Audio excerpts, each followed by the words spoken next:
Kepler's work throughout the course of his life had been a continuous development of what was his idea of man's place in the universe. That he started with the bold assumption that mankind was able to discover principles that were utilized by the Creator in the act of creating the universe. And that based upon this ability of discovering these principles, we could then employ similar principles to better the society, better the living conditions of those around us, and into the future. As our founding fathers knew, people who were inspired by the power of their own minds will not allow themselves to be enslaved. Thus, the brutish empire spared no effort in their attempt to wipe out the significance of Kepler and his intellectual followers. Before I joined the LaRouche movement, in one of my math classes in college, when I was deciding to go to graduate school, one of my teachers, in answer to a question of how did Gauss make his discoveries, the professor said, "Oh, well, you can't know that. Nobody knows how Gauss made his discoveries. It looks like he already had the idea in his head. Nobody knows what he was thinking. So we just have all these formulas that we have to play with." So after I joined the movement, I started to look into Gauss, and his mind is indeed knowable. What's said today about his discovery of the orbit of Ceres, which was a discovery that just took Europe by storm because nobody could figure out this orbit. Gauss came out of the blue. He was this young 20-something kid who just trumped all the astronomers of Europe and showed that essentially their methods weren't working, and his was. What's said today in explanation, because the question still exists, how did Gauss discover the orbit of Ceres? What's said today is that he used his method of least squares, which is a method of reducing errors. What we found is that this explanation is bunk. It's a cowardly explanation. It's an explanation by a priesthood who's afraid of people understanding how Gauss really thought, which is not Newtonian, it's anti-Euclidean, it's Keplerian. How Gauss really discovered the orbit of Ceres is the same way that Kepler discovered how the entire solar system functions. Gauss used the method of harmonics to discover Ceres. Are the claims we are making here esoteric knowledge?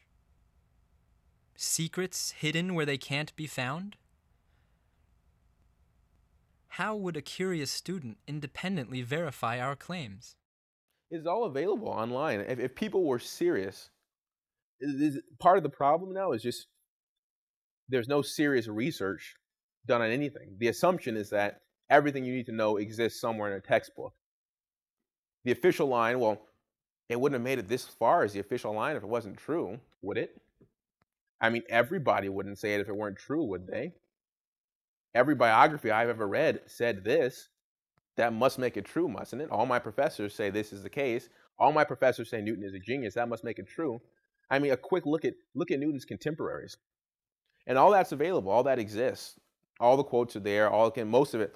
I wouldn't suggest people look online for most things, but much of it exists online, in digitized format, the original sources that people can read for themselves. We are each given only one life. Why would we waste it on fairy tales about sorcerers when the real universe is so much more interesting and our minds so potentially powerful?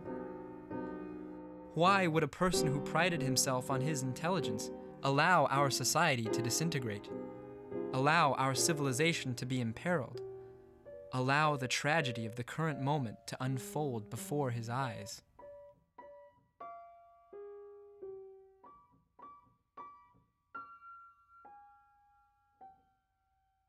The professors today are exactly like the courtiers in Newton's time. They exist not for the promotion of scientific truth. They exist to jockey for position. They're trying to get in good with an establishment. They're trying to kiss ass. They recognize that their position depends on them towing this line. So why would they want to look up the actual facts of the matter and discuss that? Wouldn't that just make their life more difficult? Same thing, most students of science. It wouldn't be hard for them to look up the evidence that we've presented on Newton's case. They don't want to because it would make their life more difficult. To have to consider that would mean that they'd have to talk about that. To have to talk about that would mean that they'd face the repercussions of talking about that. And the repercussions mean they lose their job, they lose this and that. It's a fear of the establishment which has a greater hold on them than any love of truth. And because of that, they're not scientists and never will be. What would happen if the pagan worshippers of Isaac Newton were cured?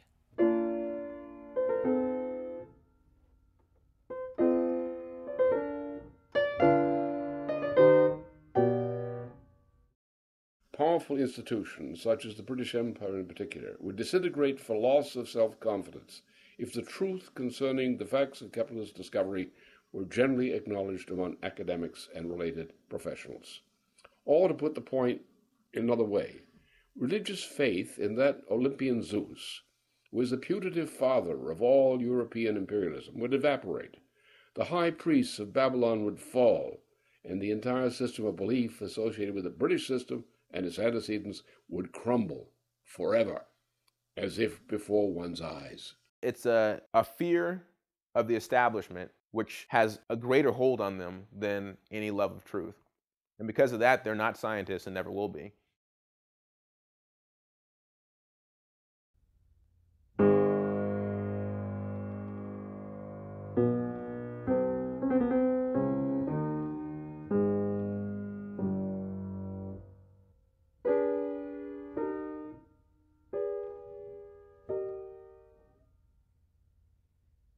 Well, one of the things that we've been able to reveal is the real nature of the Harvard Yard.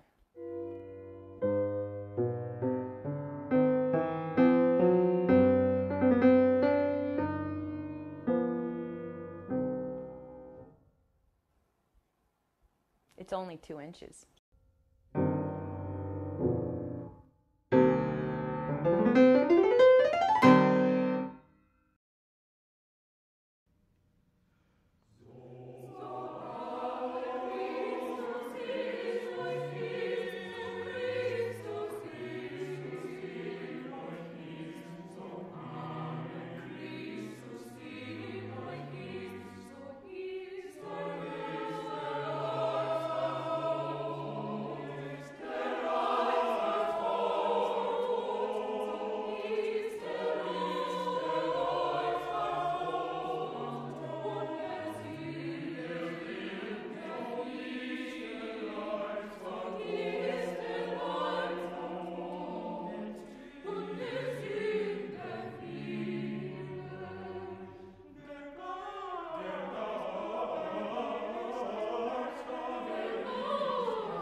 The universe is inherently creative.